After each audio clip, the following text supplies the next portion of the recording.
Assalamualaikum warahmatullahi wabarakatuh. Di sini kami dari kelompok 1 akan membahas materi tentang organ tumbuhan dan hewan. Pada materi kali ini akan ada 3 pokok pembahasan yang akan dibahas, yaitu sel, jaringan, dan organ. Kali ini saya Richa Widya Abadi akan menyampaikan materi tentang sel. Sel merupakan unit terkecil dari suatu makhluk hidup. Salah satu ciri makhluk hidup adalah tubuhnya tersusun oleh sel. Berdasarkan jumlah penyusunnya, makhluk hidup dibedakan menjadi 2, yaitu uniseluler atau tersusun oleh satu sel, dan multiseluler yaitu tersusun oleh banyak sel. Setiap organisme tersusun atas salah satu dari 2 jenis sel yang secara struktural berbeda, yaitu sel prokariotik dan sel eukariotik. Sel tersusun atas komponen hidup yang disebut dengan protoplasma. Protoplasma memiliki 3 bagian utama, yaitu selaput plasma, sitoplasma, dan juga inti sel. Yang pertama adalah selaput plasma. Selaput plasma merupakan bagian sel yang paling luar. Yang kedua adalah sitoplasma. Sitoplasma merupakan cairan kental yang terdapat di antara selaput plasma dan inti sel. Untuk melakukan proses hidup, sitoplasma dilengkapi dengan organ, di antaranya mitokondria, kloroplas, badan Golgi, ribosom, dan retikulum endoplasma. Yang ketiga adalah inti sel. Inti sel atau yang biasa disebut juga dengan nukleus biasanya terdapat pada bagian pusat sel. Selanjutnya adalah tabel perbedaan antara sel hewan dan juga sel tumbuhan. Perbedaan yang pertama adalah sel hewan memiliki bentuk yang lebih kecil daripada sel tumbuhan.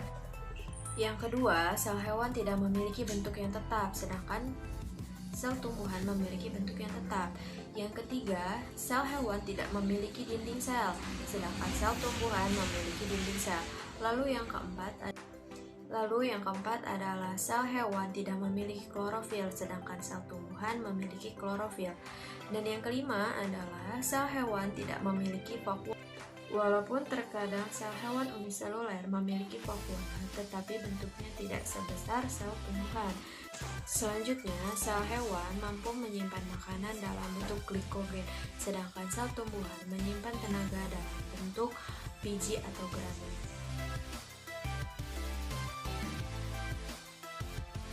Assalamualaikum warahmatullahi wabarakatuh. Perkenalkan, nama saya Yusro Widodo.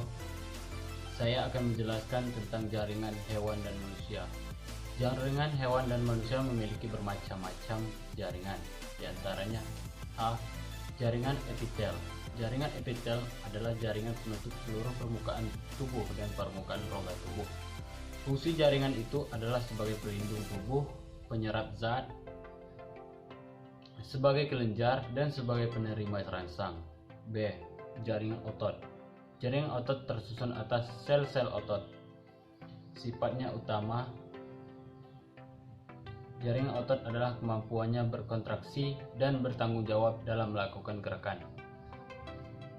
Berdasarkan struktur dan fungsinya, ada 3 jenis otot, yaitu 1.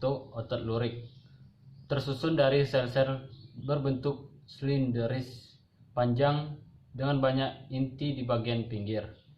Kerja otot lurik menurut kehendak karena di bawah kontrol kesadaran. Reaksinya cepat terhadap rangsangan.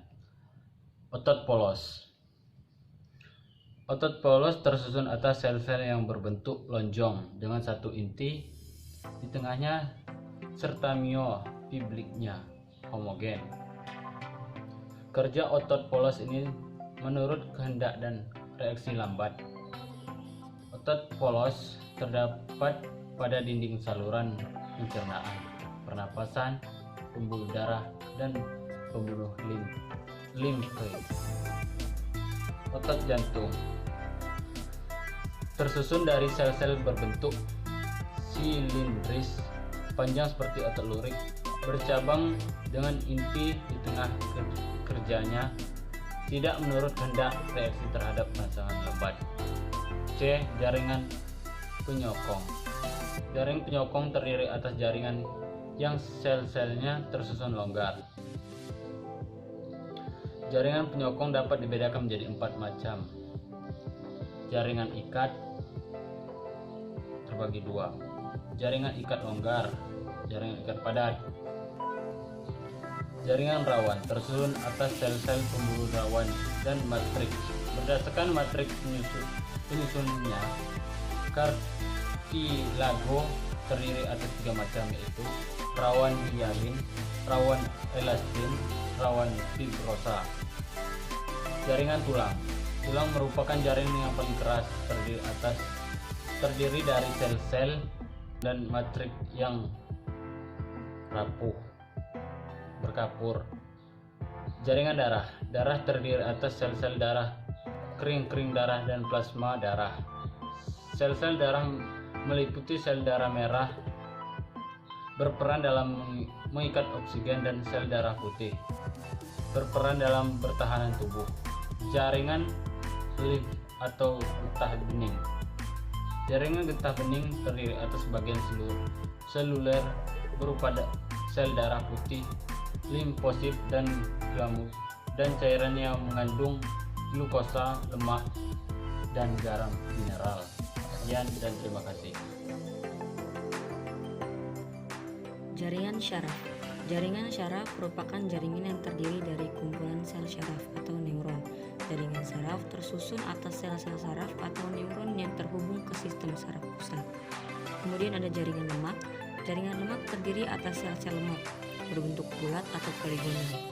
Jaringan lemak umumnya disokong oleh serabut kolagen.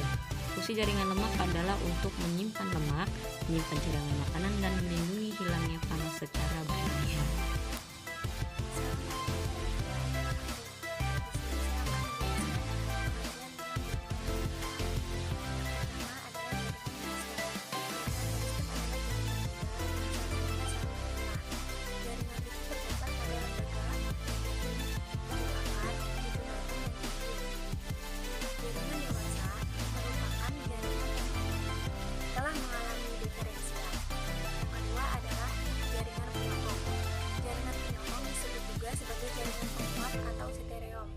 Fungsi utama jaringan ini adalah menguatkan bagian tubuh tumbuhan. Jaringan ini terdiri atas kolenkim dan sklerenkim.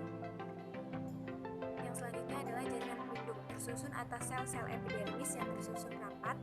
Adalah jaringan pengangkut, yaitu jaringan tumbuhan yang berfungsi untuk transport atau pengangkutan zat. Jaringan dasar. Jaringan dasar parenchyma adalah jaringan mengisi daerah di antara jaringan dan lingkaran. Jaringan itu juga berfungsi untuk menyimpan zat makanan dan menyelenggarakan fotosintesis. Nama saya Sabita Rahmaninda. Di sini saya akan menjelaskan tentang organ tubuh manusia dan hewan. Organ merupakan kelompok jaringan yang melakukan beberapa fungsi. Organ tubuh pada hewan dan manusia itu cukup banyak. Di antaranya ada usus, jantung, mata, paru-paru, dan lainnya. Yang pertama saya akan membahas tentang usus. Usus itu ada 2 macam, yaitu usus besar dan usus halus. Fungsi usus besar adalah menyimpan dan mengeliminasi sisa makanan. Kalau usus halus itu tempat sebagian proses pencernaan dan penyerapan nutrisi makanan terjadi. Yang kedua adalah jantung. Jantung merupakan organ pokok di dalam tubuh. Jantung berfungsi untuk memompa darah di dalam tubuh kita. Bayangkan kalau misalnya kita nggak punya jantung, ya susah. Yang ketiga adalah mata. Mata merupakan alat penglihatan. Mata tersusun atas beberapa jaringan, seperti jaringan otot, jaringan epitel, jaringan saraf, dan jaringan ikat. Yang keempat adalah paru-paru. Paru-paru merupakan organ respirasi yang berhubungan dengan sistem pernafasan dan sirkulasi atau peredaran darah.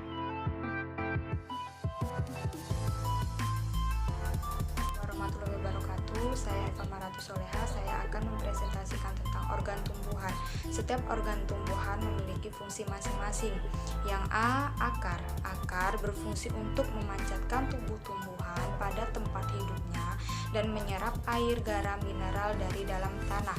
Yang B. Batang. Batang berfungsi untuk menegakkan tumbuh-tumbuhan serta mengantarkan air dan garam mineral yang diserap akar ke daun. Yang C. Daun. Daun berfungsi sebagai penyelenggaraan fotosintesis dan penggunaan air. Yang D. Bunga. Bunga merupakan organ untuk berkembang biak dalam tumbuhan. Yang E. Buah. Buah merupakan organ tumbuhan yang mengandung biji. Yang F. Biji. Biji dihasilkan setelah tumbuhan mengalami pembuahan dan di dalamnya mengandung embrio sebagai calon individu baru. Sekian presentasi kami. Bila ada kurangnya kami mohon maaf. Kami akan membuka sesi pertanyaan dengan 2 penanya. Silakan yang ingin bertanya. Sekian dan terima kasih. Assalamualaikum warahmatullahi wabarakatuh.